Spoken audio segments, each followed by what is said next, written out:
Thank the organizers, Dr. Srinivas and Dr. Pradeep for this opportunity. After listening to Dr. Ashwini's talk, I don't think so there's much left for me to speak about.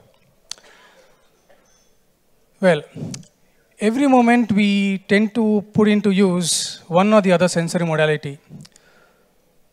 Most often, multiple inputs we require. And each input, the sensory input, can influence the other. It is the person who is handicapped with the loss, especially a permanent loss of any of these sensations, who feels the pinch.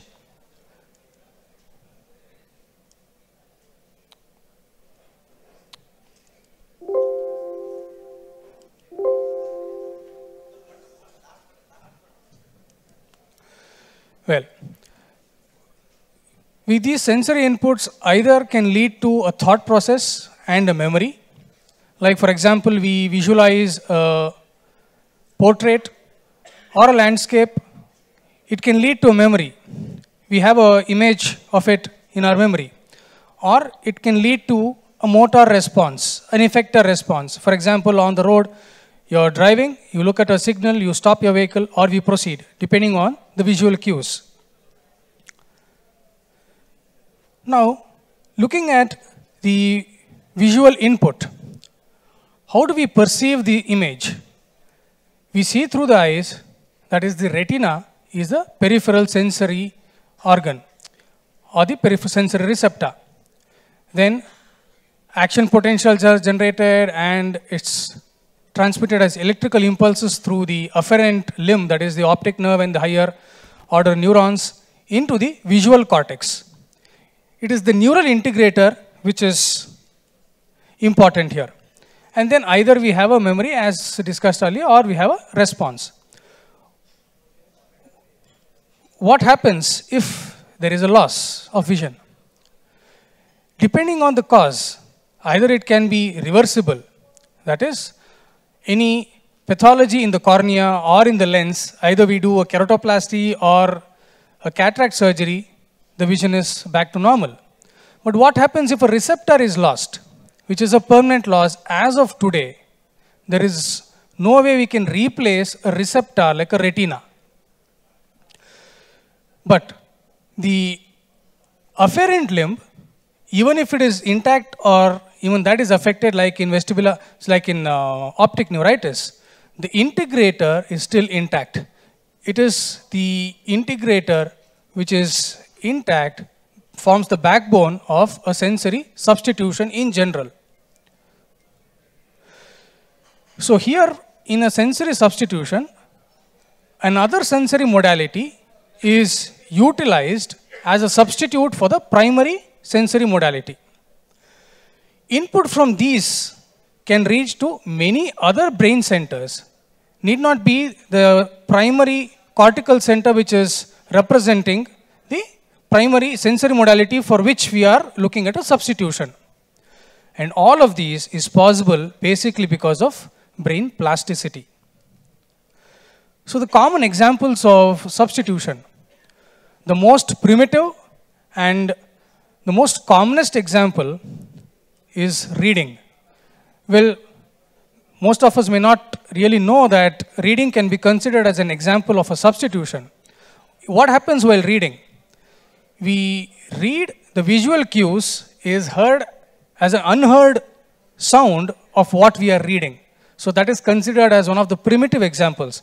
The other examples commonly which we have been using is visually handicapped people using a braille or a stick for walking. And all of this, as we discuss, is basically possible because of brain plasticity or neuroplasticity. The same thing happens even in our other interest, that is in people who are deaf and mute, in a cochlear implant patient. If intervention is not done earlier, that is before the age of 6 to 7 years at the most, the auditory cortex is replaced by the visual cortex, and then the person starts doing a lip reading. He tends to hear with a person doing a lip reading. So it is the adaptive or the maladaptive capacity of the brain to different changes in the sensory modality which is utilized here. The mechanisms may include neurochemical, synaptic, and neuronal structural changes. It does not appear to change the original functional representation in the brain, but the mechanisms are not clearly known. But it may include unmasking of the secondary inputs. Now here we need to understand when we are utilizing another gadget for a substitution. Now for example, a stick for a person who is visually handicapped when he is walking. The point of contact is called the human-machine interface, whereas the point of reference is at the distal end. With training, the person learns to refer to the point of reference, whereas the point of contact is not the place where he is actually perceiving. So when a person is walking, he is not able to detect what is here, but he detects at the point of reference. Now, we already have gone through multiple sessions about vestibular rehabilitative therapy, and most of this is useful in a person with a unilateral vestibular loss. People who have been affected with various pathologies like this, like ototoxicity or endolymphatic hydrops, repeated episodes, where there is a bilateral vestibular loss, the rehabilitation, the routinely which is used, is not greatly effective. So this forms the basis for our vestibular substitution. Though vestibular rehabilitative therapy, as we say, is more ideal. Now, the other inputs which can be used is a positive biofeedback, and as we already heard from Dr. Ashwini's lecture about virtual reality technology, then we come across the implanted and non-implanted devices. Implanted devices, which is the vestibular implants, which Dr. Sunil Dutt has already spoken about. And then comes the non-implanted prosthesis, that is the sensory substitution devices. These they come in multiple varieties like body-mounted and head-mounted ones. But what are the characteristics of an ideal substitute? Now, the sensory system which we utilize as a substitute should electrophysiologically match the primary sensation. It should have a dense mechanoreceptor innervation. It should have a high cortical representation, and it should provide excellent connectivity. So we just went through about the various devices like body fixed and head mounted ones. What happens with these is the cues from these substitute sensory systems is used to integrate with the other visual and somatosensory inputs for a proper body balance. As we know that the balance system is basically a complex one where the visual, the somatosensory and the vestibular inputs together, they give the input to the higher cortical centers. Now, among all these three, compared to visual, the proprioceptive and the vestibular, we all know the vestibular system input is very much important. Even for example, for the maintenance of a proper vestibulo-ocular reflex, the vision is still intact. But why is the patient not able to stabilize the vision, especially in a dynamic setting, is basically because there is a vestibular loss, either unilaterally or bilaterally. And we already saw in the video where the person is running with the prosthetic limb. Still he could maintain his balance. That was basically because the intactness of the bilateral vestibules. So when we come to cortical representation, we have, as I told you, different devices which have been researched now. The body-mounted ones where the trunk is utilized, the head-mounted ones where either the cranium is utilized or the tongue is utilized. Now, among the various studies, the device which utilizes tongue as a substrate has the best experience still now. Now, as we look at the cortical representation, the trunk and the head have minimal representation, whereas when we look at the tongue, it has quite a large representation. So this is much more ideal. And for the other ideal characteristics as we were looking at, the tongue is ideal in a way that it is completely covered inside the jaw, that it is very much protected. And with every head movement, the tongue which is present inside the jaw tends to correlate with the appropriate head movements, either anteroposteriorly or side to side, that is lateral head movements. And also, compared to the skin, which is utilized in other devices, like either in the cranium or the body-mounted ones, the tongue as a substrate with the saliva and the salts gives excellent conductivity as well. So, the resistance for conduction is very much lesser. So, we have head-mounted devices where it uses a device called Newton's apple, which provides a sense of head motion or orientation, and that is converged onto what is called as tactors. These tactors excite the skin on the scalp. The wearer uses these devices with a kind of a headband.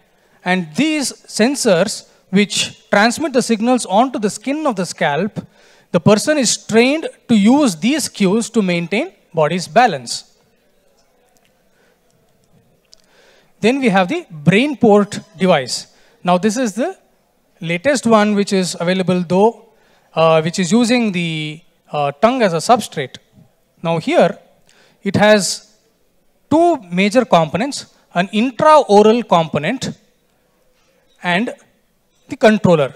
The intraoral component has what is called as a tactile receptor and an accelerometer.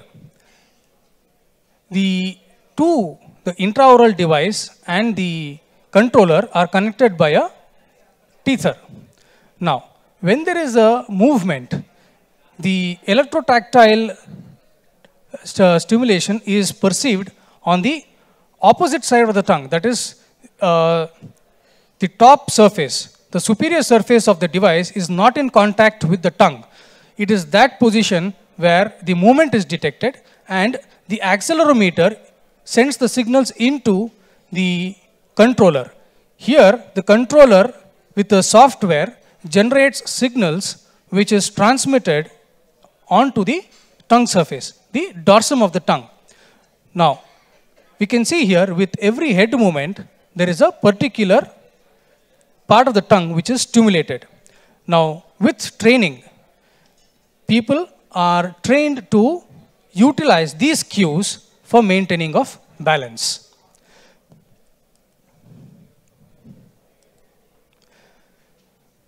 Just the way we utilize different techniques for vestibular rehabilitative therapy, like standing on foam and other difficult tasks, similarly, there are many specialized training steps which have been programmed for people to utilize this device.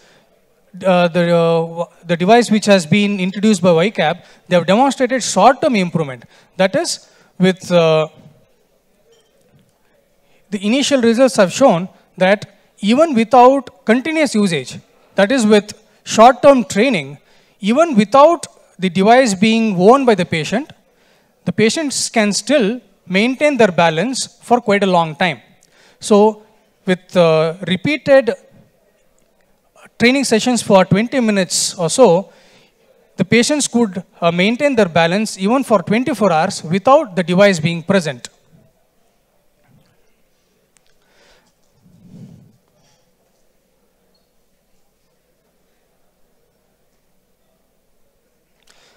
Now,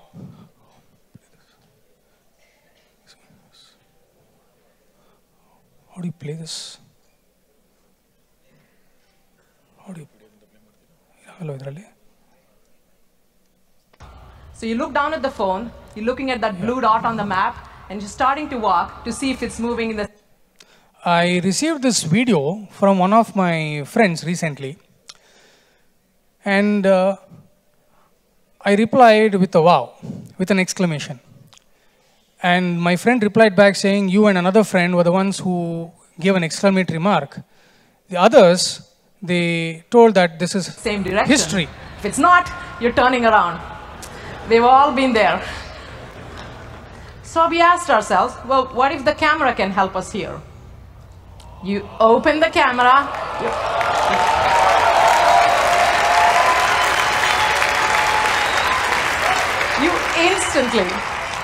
You instantly know where you are. No futzing with the phone. All the information on the map, the street names, the directions, right there in front of you. Notice that you also see the map, so that way you stay oriented. You can start to see nearby places, so you see what's around you. And just for fun, our team's been playing with an idea of adding a helpful guide, like that there, so that it can show you the way. Oh, there she goes. On what we call VPS, Visual Positioning System, that can estimate precise positioning and orientation. Well, the reason why I put up this is just to tell that few people already think this is history. Now, technology is so advanced, and as in the previous lecture from Dr. Ashwini we were listening, that the mobile is in everyone's hand. You never know what is the future. So probably we may develop something which is in everyone's pocket. And I heard Dr. Sunil saying, why me? So even I think as why me? Whereas I'm a person who has not got out of India. Probably, I don't know why was I chosen for this. Probably I am looking at Dr. Srinivas and thinking, maybe the future answer should come from India, and maybe balance I. Thank you.